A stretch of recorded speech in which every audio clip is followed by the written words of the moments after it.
Imagine it's 3 a.m. You are fast asleep, but back at your company's server farm, your primary database is suddenly getting hammered with, like, thousands of unauthorized access attempts. Oh, the classic nightmare scenario. Right. And it's coming from some overseas IP address. Now ask yourself, does a human being need to wake up, log in, and manually reroute the traffic to save the network? Well, I mean, if you're relying entirely on human intervention at 3:00 a.m., you've kind of already lost the battle. Exactly. Today's security landscape is simply, it's just too fast and too vast. Or does the underlying security architecture handle the load balancing and containment all on its own? It really is the ultimate test of a modern security operations center, or SOC. And that reality is exactly what trips people up when they try to prove their expertise in this field. So, welcome to the deep dive. Our mission today is to crack the logic behind one of the most critical certifications in the industry, which is the NSE 7 SOCAR 7.6 exam. Yeah, that's a tough one. It is. This course focuses on the key technical concepts and assessment criteria. We are going to offer a step-by-step, question-by-question analysis of 10 actual practice questions to give you basically the ultimate study shortcut. Spot on. And just to give you a high-level overview, this exam rests on 4 foundational pillars. First, you have your SOC concepts and frameworks. Okay. Second is detection capabilities. Third, SOAR incident handling and threat hunting. And fourth, SOAR playbook development. Yeah. But to pass, you can't just, memorize flashcards or port numbers. Right. You have to understand the underlying mechanics of how these systems actually think. Exactly. Because if you understand the why and the how, you can tackle any variation the test throws at you. So as part of this deep dive, we are going to read aloud the full text of every practice question and then provide a detailed item-by-item breakdown of all the options. So A, B, C, and D, explaining exactly why each one is either right or a cleverly disguised trap. Let's jump right into our first theme, which is the automation engine. Yeah, so this is all about FortiSOAR. And SOAR stands for Security Orchestration, Automation, and Response. Think of it as, like, the brain of your security operations. The central hub. Exactly. Before we can even hunt for threats, we really have to understand how this brain delegates tasks and communicates.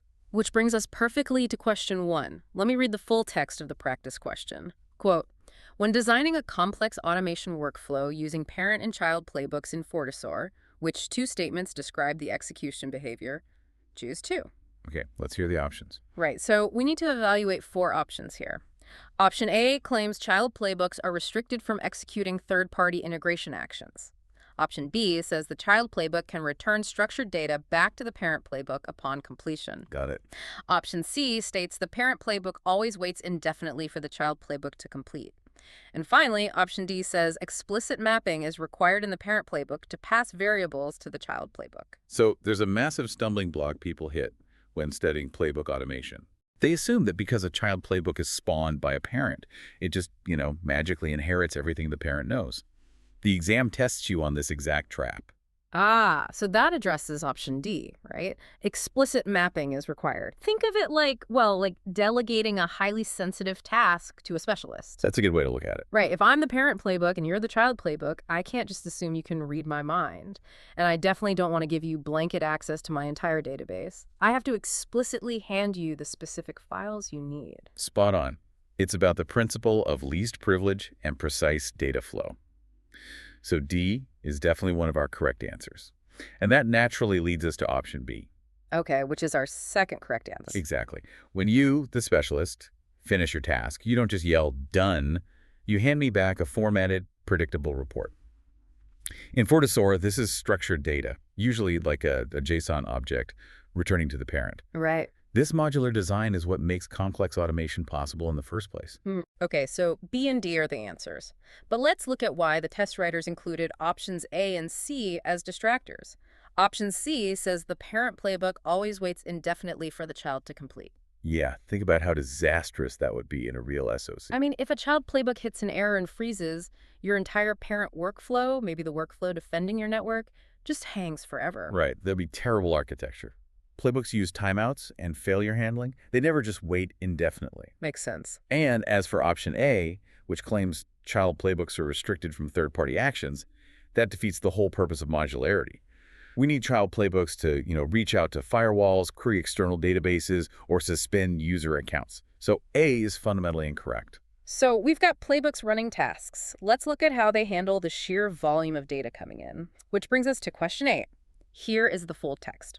Quote, when FortiSOAR processes an incoming phishing email, which automated mechanism is primarily responsible for identifying and categorizing observable items such as domains and IP addresses? All right, what are our choices? The options are, option A, the indicator extraction engine parsing the text content. Option B, the manual review process initiated by the triage analyst. Option C, the scheduled synchronization with external threat intelligence feeds. Or option D, the built-in vulnerability scanner scanning the email attachment. So the correct answer here is option A, the indicator extraction engine parsing the text content. See, my instinct as a human being is to say, I want option B. I want a manual review process on a phishing email. Sure. I don't want a machine making the final call on what is or isn't a threat. Why is the exam insisting on the extraction engine? Well, your instinct isn't wrong for the final decision, but this raises a crucial point about scale. If your company receives, say, 10,000 reported phishing emails a day, manual review as a first step is just mathematically impossible. Plus, the prompt specifically asks for the automated mechanism responsible for identifying observables. Ah, right. It's a reading comprehension trap as much as a technical one. Exactly. The extraction engine uses regular expressions and pattern matching to just instantly rip through the text of an email, pulling out every IP address, every URL, and categorizing them before a human ever even opens the ticket. Wow, okay. Option B is wrong because manual review isn't automated.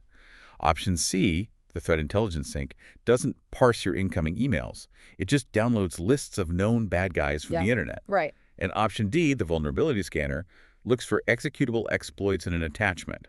It doesn't read the text of the email to categorize domains. It has to be A. So the extraction engine has parsed the phishing email and found a malicious IP. Great, but knowing an IP is bad doesn't actually stop the attack. No, it doesn't. The SOAR platform now has to physically reach out to a firewall and tell it to block that IP.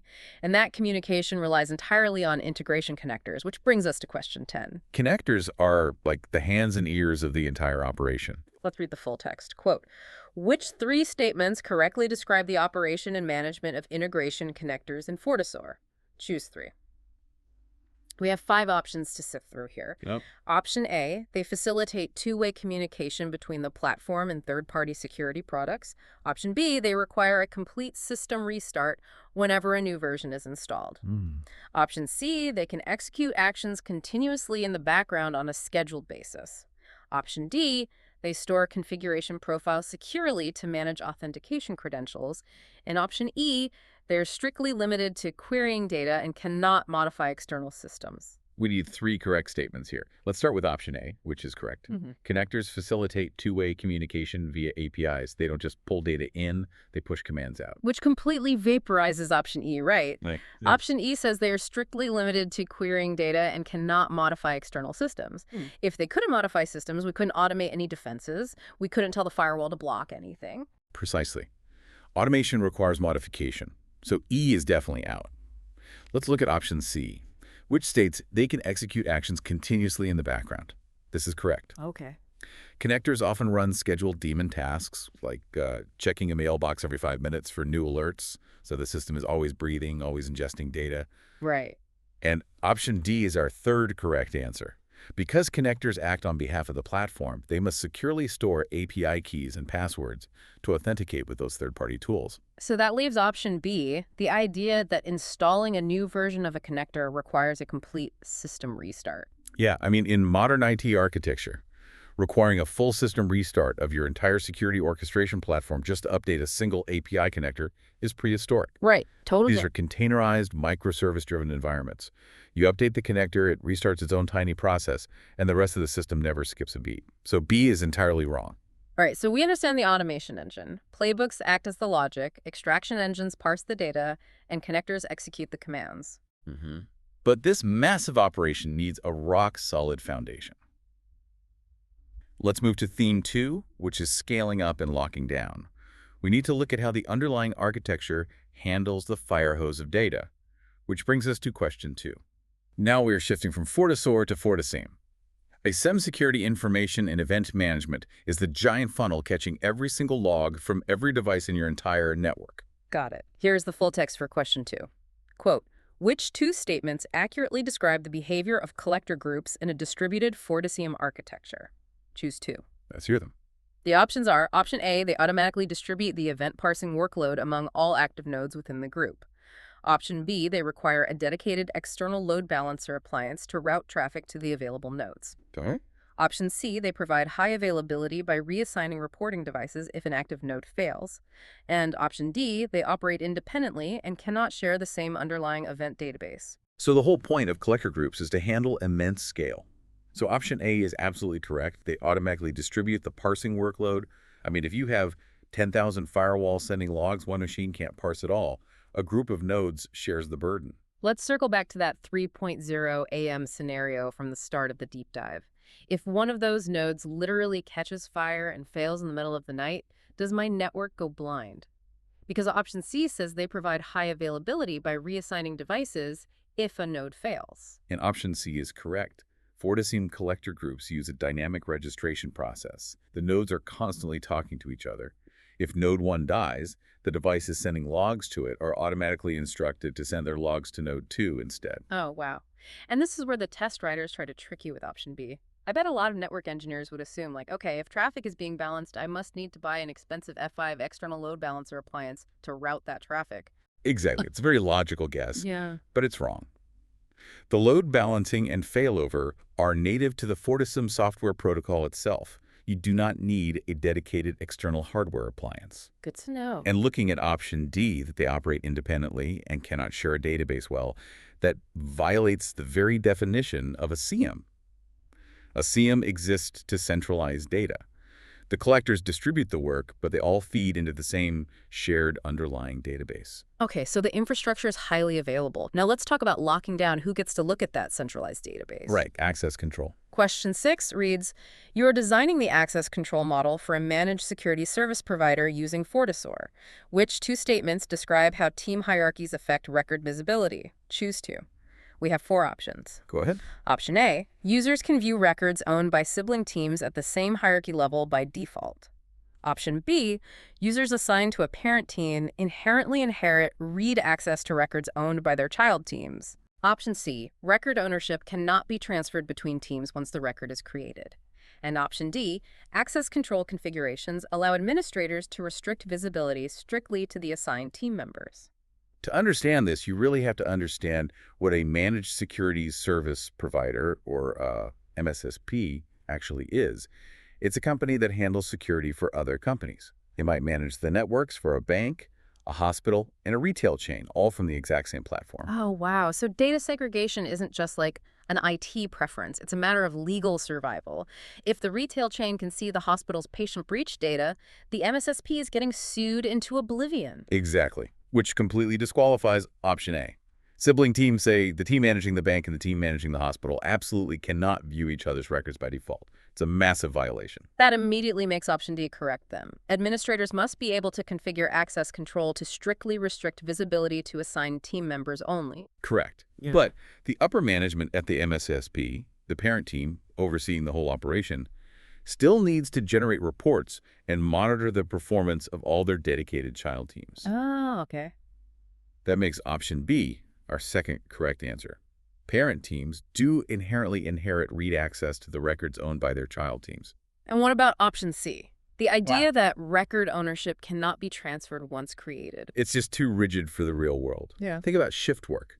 The day shift team creates an incident record, but the investigation takes 24 hours. They have to transfer ownership to the night shift team. So C is fundamentally incorrect. So our infrastructure is stable and our access is legally compliant. Let's move to theme 3, spotting the bad guys.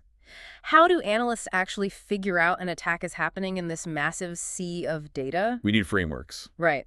Let's look at question 3. Quote, in a modern security operations center, what is the primary purpose of mapping detected incidents to the MITRE enterprise matrix?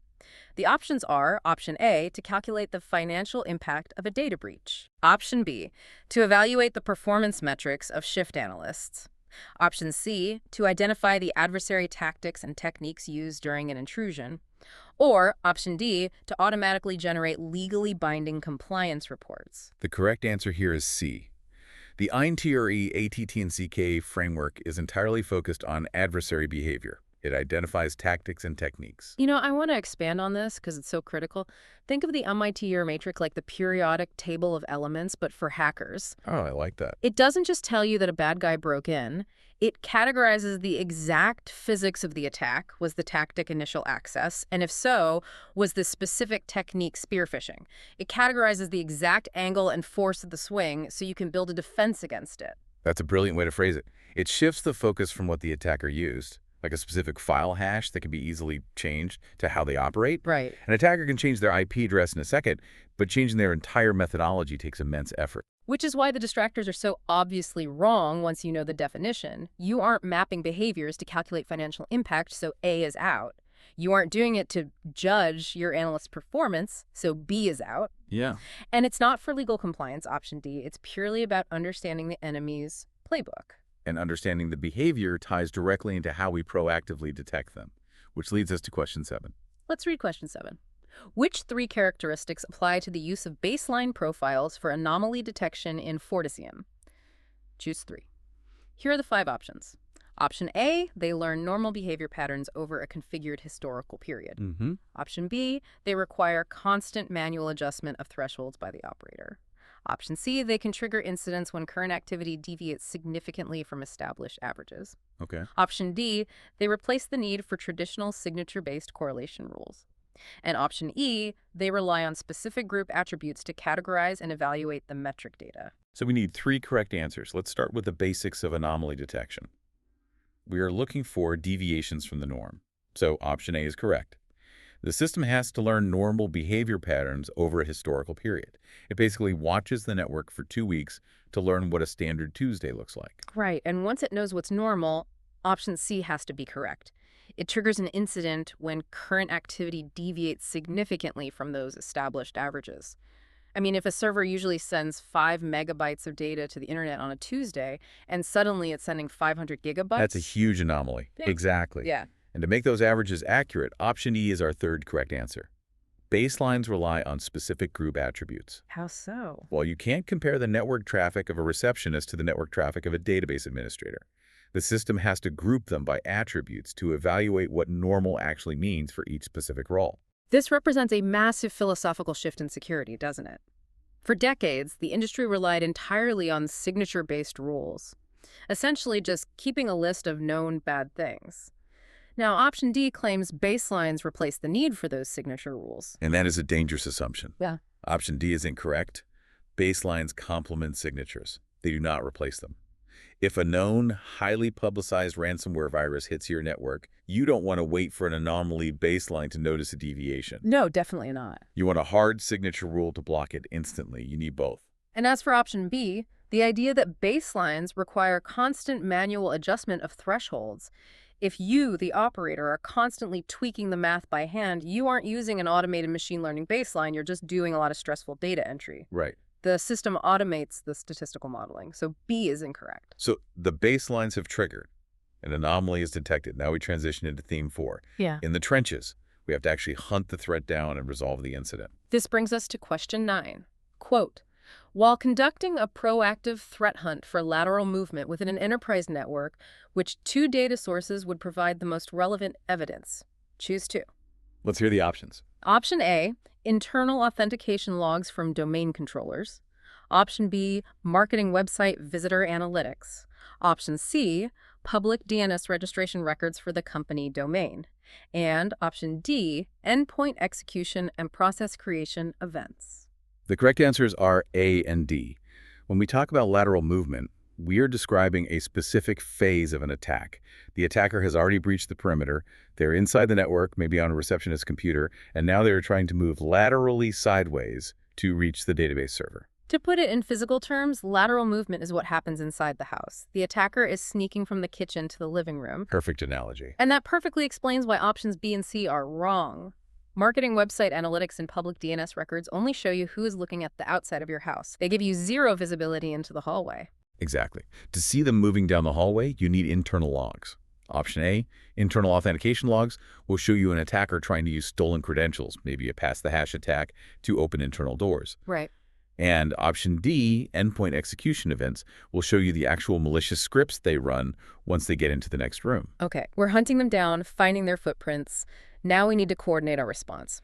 Let's look at question 4. Quote, during a critical security incident, analysts utilize the FortiSOAR war room for collaboration. Which 3 activities are supported natively within this module? Choose 3. All right, what do we have? Option A, executing targeted mitigation playbooks directly from the interface. Option B, chatting with other team members while maintaining a permanent record of the conversation. Option C, automatically isolating the primary database server from the network upon opening the room. Option D, viewing a consolidated timeline of all actions and evidence related to the investigation. And option E, reinstalling the operating system of compromised endpoints automatically. So the war room is your digital command center. The correct answers are A, B, and D. You need to be able to communicate with your team and keep a legal record of that chat. Yeah. That's B. You need a unified timeline of evidence so everyone is on the same page. That's D. That makes sense. And crucially, you need to be able to fight back by firing off playbooks right from that interface. That's A. What really fascinates me here is what the war room doesn't do. Like option C says it automatically isolates the primary database server just by opening the room. That would cause absolute chaos. Oh, completely. You don't take down the company's entire revenue-generating database automatically just because 2 analysts entered a chat room to investigate a suspicious alert. Exactly. And option E is similarly reckless. Yeah. Automatically reinstalling an operating system without human verification. No. Right. The war room empowers analysts to take decisive action, but it does not execute destructive, business-halting actions on autopilot. Which leads us perfectly to our final question, question 5. We fought the fire. Now, how do we declare it extinguished? Good question. When designing incident response rules in FortiSIEM, which 2 factors influence how an active incident transitions to a cleared state? Choose 2. The options are option A, the scheduled daily database optimization process. Okay. Option B, the automatic expiration of the incident after the initial detection window closes. Option C, a specific manual action performed by an authorized security analyst. And option D, the detection of a designated system event that matches the clearing criteria. To safely close out an incident, we rely on C and D.